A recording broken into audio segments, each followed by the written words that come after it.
정말 강연 잘 들었습니다, 작가님. 이제 현장 질문을 받으려고 하는데요. 혹시 네, 질문 먼저 용감하게 먼저 하실 분 계십니까? 예. 예, 맨 앞에 계십니다. 선생님 강연 듣고 갑자기 질문이 생각났는데요. 그 속독은 독서가 아니다라고 말씀하셨는데 그 속독의 기준이 지식책은 그렇게 생각을 하면서 읽을 수도 있는데 저희 아이 같은 경우는 장편의 그런 소설을 빨리 읽는다고 저는 봐져서요. 그것도 속독으로 봐야 되는 건가? 속독의 기준이 어떤 건지 궁금합니다. 보통 이제 속독을 하면 이제 부모님들이 이제 착각하시는 게 뭐냐면 우리가 책 읽고 막 얘기를 해요. 책 내용을. 그 속독했는데 책 내용을 다 알아. 이렇게 이제 보이는 겁니다. 근데 속독이냐 아니냐의 기준은 어디에 있냐면 사실은 이제 읽는 행위에서 본인은 알아요. 건너뛰는 문장이 있냐 없냐. 여기에 있거든요. 심한 경우는 건너뛰는 정도가 아니고 눈으로 쫙 훑어서 거기서 중요하다고 생각되는 부분만 캐치하듯이 딱딱 찍고 넘어갑니다. 이런 경우는 좀 심한 경우고 이거보다 좀 덜 심한 경계선에 있는 경우가 이제 눈으로 읽다가 문장을 중간중간 눈으로 훑는 문장들이 생기는 겁니다. 자, 이렇게 읽으면 근데 이건 옆에서 보면 알 수가 없어요. 그럼 알 수 있는 방법이 뭐냐? 가장 쉬운 방법은 독서 퀴즈를 내보면 됩니다. 그러니까 이야기의 줄거리죠, 줄거리. 줄거리에 해당되는 걸 근데 이제 부모님들 하시기 힘든데 저 같은 이제 교육 현장에 있는 사람들은 어떻게 하냐면 독서 퀴즈를 내봐요. 이 퀴즈의 핵심은 뭐냐면 봤으면 기억할 수밖에 없는 핵심 내용을 물어봅니다. 그러니까 영화로 치면 줄거리에 대한 것만 물어봐요. 그 장면에서 주인공이 신고 있었던 신발 색깔 이런 거 안 물어봅니다. 진짜 중요한 거, 중요한 인간관계, 중요한 사건 이런 거 물어봅니다. 그러면 속독을 한 친구들은요. 만약에 정답률이 어떻게 나오냐면 80% 이하로 나옵니다. 혼내기 애매한 정답률 있잖아요. 70%에서 80% 사이. 아주 캐치를 잘하는 경우에 그러면 100점 100점 만점에 80점이면 괜찮은 거 아니야? 아닙니다. 독서 퀴즈는 만점이 기본이에요. 책을 읽었는데 이야기 독서 퀴즈에서 하나 틀리면 이렇게 됩니다. 뭐 문제가 있나? 두 개 틀리면 문제 확실히 있네. 이렇게 되는 겁니다. 왜냐하면 책을 읽은 사람 입장에서 보면 틀릴 수 없는 문제들이거든요. 근데 속독하는 애들은 이거 해보면 정답률이 80%에서 70% 이렇게 나옵니다. 그러니까 대충 얼개가 있는데 얼개는 파악이 되는데 그 중에서도 빠지는 겁니다. 이렇게 됩니다. 그러면은 속독을 한 거라고 보실 수 있는 거죠. 근데 이야기책 같은 경우는 스토리가 있어가지고 계속 아이가 그거 장편이면 1권, 2권을 계속 읽으면서 그 흐름을 이해하면서 읽기 때문에 빨리 읽지 않나요? 그러니까 이제 그렇게 흘러가는 거라고 저는. 그러니까 제 말씀은 옆에서 보셔서 모른다고. 이게 빨리 읽는 건지 느리게 읽는 건지 모른다는 거죠. 부모님 옆에서 보시는 걸로는. 그래서 체크를 해봐야 된다고요. 건너뛰는 문장이 물론 소리 내서 읽는 속도보다는 한 2.5배속 정도까지 빨라집니다. 이게 묵독으로 읽으면 이게 있어요. 처음 독서를 시작해서 막 초기에 이게 숙달될 때요. 속도가 쫙 올라갑니다. 근데 요때 이제 분기점이 생기는데 이 속도에서 나 더 많이 읽고 싶어로 가면 속도로 가는 겁니다.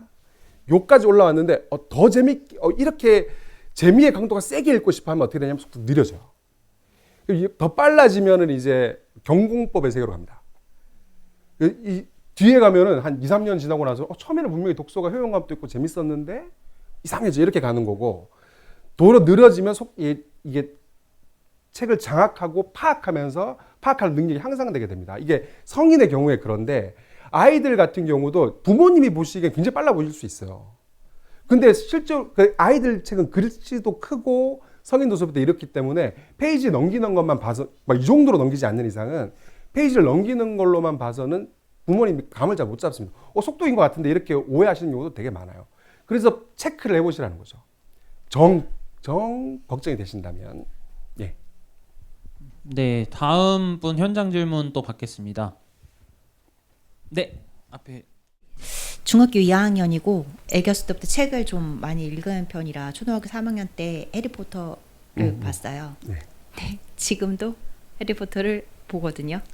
여러 종 책을 좀 많이 읽는 편이긴 한데 아까 말씀하신 게 살짝 걸린 게 속독이 말도 안 되는 속도로 다 읽었다고 말을 해서 저는 책을 안 읽은 거라고 늘 얘기하는데 그러고 반복을 해요.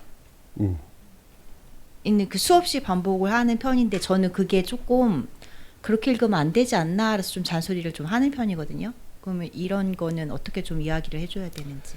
이게 속독을 하면 제가 효과 전혀 없다 그랬잖아요. 이걸 가름할 수 있는 유일한 방법이 반복 독서입니다. 이 효과를 만들어낼 수 있는 유일한 방법이 읽고 나서 같은 책을 계속 반복해서 읽는 거예요. 이렇게 되면 효과 나옵니다. 독서 효과가. 근데 이게 이제 왜 이렇게 잡힌 거냐면 아이들이요. 책 구경하기와 책 읽기를 혼돈해요. 특히 이제 영유아 때 굉장히 심한데 왜 애들 보면 또 초등 저학년 때 예를 들면 그림책 막 이렇게 빼가지고 막 보잖아요. 그럼 이제 부모님들이 속독이지 막 속독이 아니고요. 책 구경하는 거예요. 근데 자기도 인지가 없으니까 이게 책을 읽는 건지 구경하는 건지 자기도 인지가 없는 채로 그냥 그렇게 놓는 것처럼 이렇게 하는 겁니다. 그러다가 가만히 보면 어떠냐면 20권을 훑어본 끝에 한 권을 딱 만나는 거예요. 그 한 권 딱 훑어보고 처음부터 다시 읽습니다. 그걸. 그날 읽을 책이 정해지는 거예요. 이게 이제 사실은 구경하기와 고르기가 골라서 실제로 읽기가 혼재돼 있어서 생기는 현상이고 이건 영유아 때 당연한 거예요. 영유아 때는 원래 그렇게 읽을 때입니다. 근데 중학생 정도 되면 글밥이 책의 글 양이 그렇게 훑어보고 읽는 이런 식의 책이 아닌 거예요. 보통 어떻게 해야 되냐면 표지 보고 뒷보고 재밌겠는데 해서 앞에 30페이지 읽어보고 재미없으면 던지고 이렇게 해서 또 재밌다 싶으면 그때부터 본격적으로 읽어서 정독을 해야 되는 건데 근데 이 친구는 이제 뭐냐면 그 훑어보기를 하고 있는 겁니다. 훑어보기를 하고 나서 재밌어 근데 재밌는 것 같아. 그럼 처음부터 다시 읽는 거예요. 근데 두 번째 읽을 때 왜 정독을 안 하냐? 훑어보면서 정보가 어느 정도 입수가 됐어요. 그러니까 굳이 그걸 다 읽을 성의까지는 또 안 생기는 거예요. 그러니까 또 속독을 하는 겁니다. 근데 속독을 하면서 또 정보가 띄엄띄엄 들어옵니다. 근데 아직까지 이게 다 완전히 조립이 안 됐어요. 또 보는 겁니다. 이런 식으로 해서 한 5번, 6번 보면 딴 사람들이 정독 한 번 했을 때하고 유사한 형태의 독서가 완성이 됩니다. 그렇게 되면. 근데 이거는 사실 인위적으로 고치기 힘들어요. 그러니까 그렇게 하다 보면 어떤 책을 만나게 됩니다. 이것도. 그러니까 넘어가지 못하는 책이 나와요. 눈으로 훑고 못 넘어가는 책이 그런 책을 만나기를 고대하시면서 기다리죠. 왜냐하면 지금 하고 있는 게 전혀 효과가 없는 건 아니거든요. 같은 책을 반복하고 있다는 거는 독서 효과는 분명히 나와요. 그러니까 그런 부분이 있다는 것만 그냥 이런 얘기만 한번 해주세요. 내가 오늘 강연 듣고 왔는데 정독이 좋대. 근데 반복 독서 그거 되게 좋은 거래. 이런 정도만 얘기해 주시면 아이들이 이제 이게 애들이 속독하는 기제 중에 하나가 뭐냐면 속독 능력이라고 생각해요. 제가 3시간 걸린 책 나 30분 만에 읽었어. 이런 것도 있거든요. 자녀분이 그렇다는 게 아니라 속독을 하는 게 되는 기제 중에 또 그런 것도 있어요. 그 속독이 속독이 무슨 독서야. 구경이지. 이런 식으로 속독에 대해서 잘못된 프라이드를 안 가지게 하는 것도 사실 굉장히 중요합니다. 예. 사실 저희가 주제가 학부모 교육이잖아요.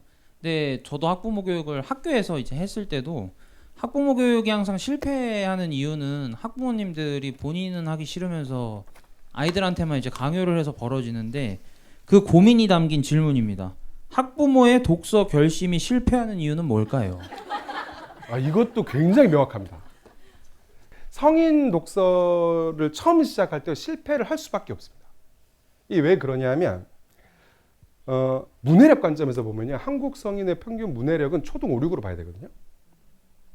출판계에서 베스트셀러를 만드는 방법 할 때 출판인들끼리 하는 얘기가 있어요. 중학교 1학년이 이해할 수 있게 써라. 여러분들이 다 아는 책도 있습니다. 그런 수준의 책이 공부머리 독서법이라고. 보면 예시가 굉장히 많죠. 예시를 사실 그 책이 원래 원고가 그거보다 1.8배 더 길었어요. 그 학습 만화 분량도 훨씬 길었습니다. 근데 그걸 왜 다 뺐냐? 예시 빼면요 그 책 절반으로 줄거든요. 근데 예시를 뺄 수가 없는 거예요. 왜냐하면 이 책이 쉽다는 건 뭐냐면 구체적이라는 뜻입니다. 관념적일수록 어렵고요. 구체적일수록 쉽거든요. 예시를 주고 이게 왜 그런지를 설명하는 방식으로 하면 이게 가장 쉽게 글을 쓰는 방법이에요. 이게 이제 초등학교 6학년 또 읽을 수 있는 성인 책을 쓰는 비결인데 이게 에세이나 자기계발서도 똑같습니다. 이런 작동 원리로 이제 글을 쓰는 거죠. 근데 그래서 성인들이 독서 시작하면 뭐만 읽게 되냐면 에세이, 자기계발서만 읽게 됩니다.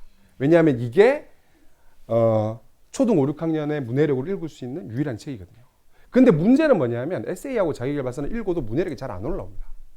이게 문제예요. 왜냐하면 에세이는 생활 사고 형태의 논리 전개를 합니다. 논리가 굉장히 느슨하죠. 그게 컨텐츠가 좋다 나쁘다는 걸 얘기하는 게 아니고 좋은 컨텐츠도 많고 그럴 수 있는데 책의 구조적 관점에서 보면 에세이를 읽어서 문해력을 끌어올리기는 힘들다는 거죠. 자기계발서도 마찬가지입니다. 자기계발서도 읽어서 문해력을 끌어올리긴 힘든데 이게 왜 그러냐 하면 자기계발서 같은 경우는 생각의 구조 측면에서 보면 어떤 한 개인의 경험에 기대는 바가 많습니다.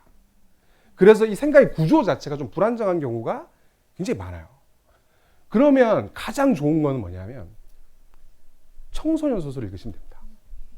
만약에 내가 초보 독서가인데 한번 읽어보고 싶어. 이때 내가 가장 빨리 무대력을 끌어올릴 수 있고 독서의 재미를 만끽할 수 있는 방법은 청소년 소설을 읽으시면 돼요. 이게 청소년 그러니까 좀 기분 나쁘잖아요. 내가 어른인데 청소년이라니. 근데 그렇게 생각하실 게 아닌 게 이 청소년 소설은 역사가 100년 됐어요. 우리나라에 늦게 들어온 거지 역사가 100년 됐거든요. 이 장르의 원래 이름은 영 어덜트 노블입니다. 근데 영 어덜트는 어린 어른, 젊은 어른이란 뜻도 있지만 초보 독서가를 뜻하는 것이기도 합니다.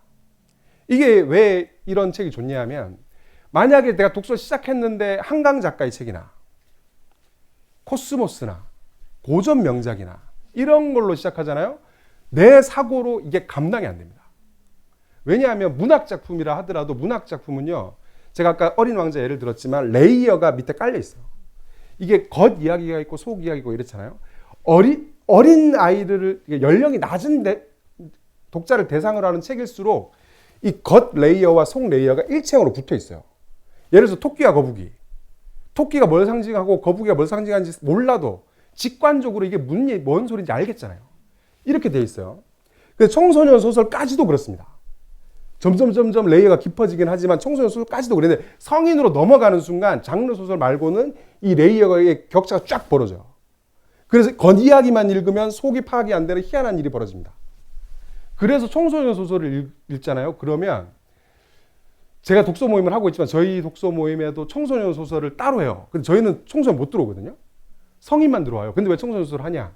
독서를 처음 시작하시는 분들이 독서를 시작하기에 그 읽어보시면요. 만만하게 봤다간 큰 코 다칩니다. 청소년 소설이 어마어마한 장르예요. 저도 강사 생활 하기 전에는 뭐 애들이나 읽는 책 이렇게 생각했단 말이에요. 읽고 무릎을 꿇었어요. 어마어마합니다. 이 사실은 5, 6학년 동화도 그런데 동화도 이제 좋은 작품들은요. 어마어마합니다. 그래서 거기서부터 시작하시는 게 내가 장악할 수 있는 독서를 할 수 있는 가장 빨리 성장. 저희 1년 독서 모임 했거든요, 지금. 했는데 제가 무서워요, 사실. 그거 아세요? 어릴수록 독서 효과 적게 나타나고요. 나이가 많을수록 세게 나오는 거 아세요?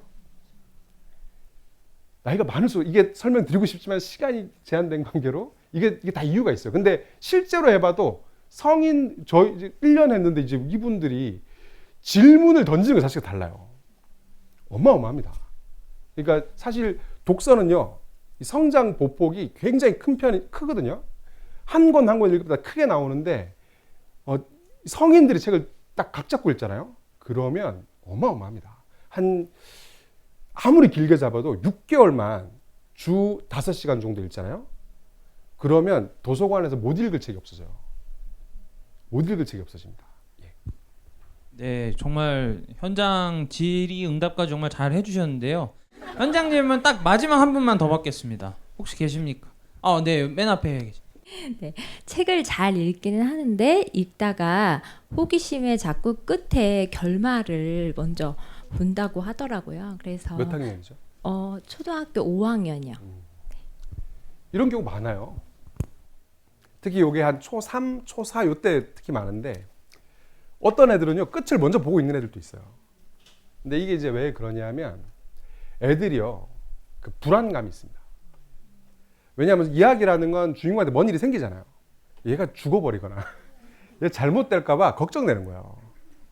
걱정이 돼서 얘가 어떻게 되는지 일단 확인하고 그리고 안심하고 책을 읽는 겁니다. 이거는 애들이 정서적으로 아직 말랑말랑할 때라 그걸 못 견디는 친구들이 있어요. 그래서 그런 거라서 그거 아무 문제가 안 됩니다. 예. 네, 이제 현장 질의응답을 이제 이걸로 마치도록 하고 오늘 정말 열정을 다해서 답변까지 해주신 최승필 작가님께 큰 박수 부탁드리겠습니다. 감사합니다.